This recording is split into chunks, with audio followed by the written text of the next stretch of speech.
মেয়েটি প্রতিটি পরীক্ষায় স্কুলের প্রথম হতো, কিন্তু জাতীয় বিশ্ববিদ্যালয়ে ভর্তি পরীক্ষার দিন সে একটি শব্দও লিখতে পারল না। নিজের অসম্পূর্ণ দুই হাতের দিকে তাকিয়ে সে অসহায় বোধ করছিল। মুড়িয়া হয়ে মুখ দিয়ে প্রশ্নপত্র উল্টানোর চেষ্টা করল, কলম ধরে অন্তত নিজের নামটা লেখার চেষ্টা করল, কিন্তু যতই চেষ্টা করুক সবই ব্যর্থ হল।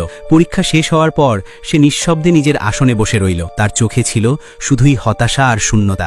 জীবনের প্রতি সমস্ত আশা হারিয়ে সে ছাদে উঠে গেল। সে সিদ্ধান্ত নিয়েছিল এই দুঃসহ জীবনের ইতি টানবে। আসলে আগের সব পরীক্ষায় একজন লেখক বা স্ক্রাইব তার হয়ে উত্তরপত্র লিখে দিত, কিন্তু জীবনের সবচেয়ে গুরুত্বপূর্ণ এই পরীক্ষার দিন সেই লেখক সময় মতো পৌঁছতে পারেনি। কারণ সেদিন স্বরাষ্ট্রমন্ত্রীর মেয়ে শহরে ঘুরতে বের হয়েছিল। তার নিরাপত্তার জন্য পুলিশ পুরো রাস্তা বন্ধ করে দেয়। ফলে 2 ঘন্টারও বেশি সময় ধরে ভয়াবহ যানজট সৃষ্টি হয়, আর লেখক পরীক্ষা কেন্দ্রে পৌঁছতে পারে না। অসহায় মেয়েটি চারদিকে সাহায্য চাইল, কিন্তু কেউ তার পাশে দাঁড়ালো না। একজন মানুষও তাকে সাহায্যের হাত বাড়িয়ে দিল না। শেষ আশায় সে পরীক্ষার দায়িত্বে থাকা শিক্ষকের কাছে গেল, কিন্তু সেখান থেকেও সে কোনো সহায়তা পেল না। পরীক্ষা শেষ হওয়ার পর তার হৃদয় ভেঙে যায়। উঁচু ভবনের ছাদে দাঁড়িয়ে নিচে জড়ো হওয়া মানুষদের অনুরোধ শুনছিল সে, কিন্তু তার মুখে কোনো অভিব্যক্তি ছিল না। সে কাউকে দোষ দেওয়ারও অধিকার অনুভব করছিল না। শুধু মনে হচ্ছিল পৃথিবী তার সঙ্গে ভীষণ অন্যায় করেছে।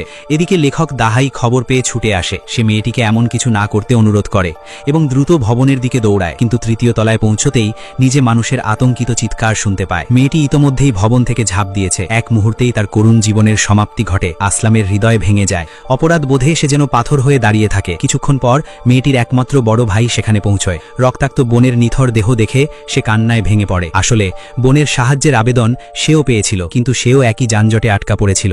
পথে সে এক দায়িত্বশীল পুলিশ কর্মকর্তার কাছে সাহায্য চেয়েছিল। স্যার, এখানে একটি অ্যাম্বুলেন্স আটকে আছে। স্যার, এখানে একটি স্কুল বাসও দাঁড়িয়ে আছে। স্যার, আমাদের একটি ভাই তার বোনের পরীক্ষার জন্য ছুটছে। স্যার, অন্তত কিছুক্ষণের জন্য রাস্তা খুলে দিন। স্যার, সবাই খুব উদ্বিগ্ন, কিন্তু তাদের আরতি কোনো পরিবর্তন আনতে পারেনি। কখনো কখনো সমাজের সবচেয়ে বড় ট্র্যাজেডি শুধু অন্যায় নয়, মানুষের উদাসীনতাও। আর সেই উদাসীনতার মূল্য দিতে হয় সবচেয়ে অসহায় মানুষটিকে। টানা 2 ঘন্টার যানজটে আটকে থাকার কারণে সে পরীক্ষা কেন্দ্রে পৌঁছাতে পারেনি, আর সেই দেরির কারণেই চিরদিনের জন্য হারিয়ে ফেলেছিল নিজের বোনকে। বোনের মৃত্যুর বিচার চাইতে সে থানায় গিয়ে মন্ত্রীর মেয়ের বিরুদ্ধে অভিযোগ দায়ের করে, কিন্তু থানার ওসি নামটি শোনা মাত্রই পরিস্থিতি বদলে যায়। তিনি গোপনে অধীনস্থদের ইশারা দেন, আর তারা সঙ্গে সঙ্গেই বিষয়টি মন্ত্রীর কাছে পৌঁছে দেয়। কিছুক্ষণের মধ্যেই ভাইটিকে অপহরণ করে বস্তার ভেতরে ভরে ফেলা হয়। এরপর টানা 24 ঘন্টা ধরে তার উপর অমানবিক নির্যাতন চালানো হয়। শেষ পর্যন্ত নির্যাতন সহ্য করতে না পেরে সে মৃত্যুবরণ করে। এটাই ছিল মন্ত্রীর পরিবারের বিরুদ্ধে দাঁড়ানোর পরিণতি। এই শহরে তাদের কথাই যেন আইন। কিন্তু একজন মানুষ ছিল যে অন্যায়কে কখনো মেনে নিতে পারত না। তার নাম আসলাম। তার দেহ ছিল যেন ইস্পাতের গড়া, সারা শরীরে শক্তিশালী পেশি। বহু বছর আগে সে এক লেজেন্ডারি বিশেষ বাহিনীর সদস্য ছিল। একবার সে একাই সন্ত্রাসীদের ঘাঁটিতে ঢুকে শত শত জিম্মিকে উদ্ধার করেছিল এবং অসংখ্য বীরত্ব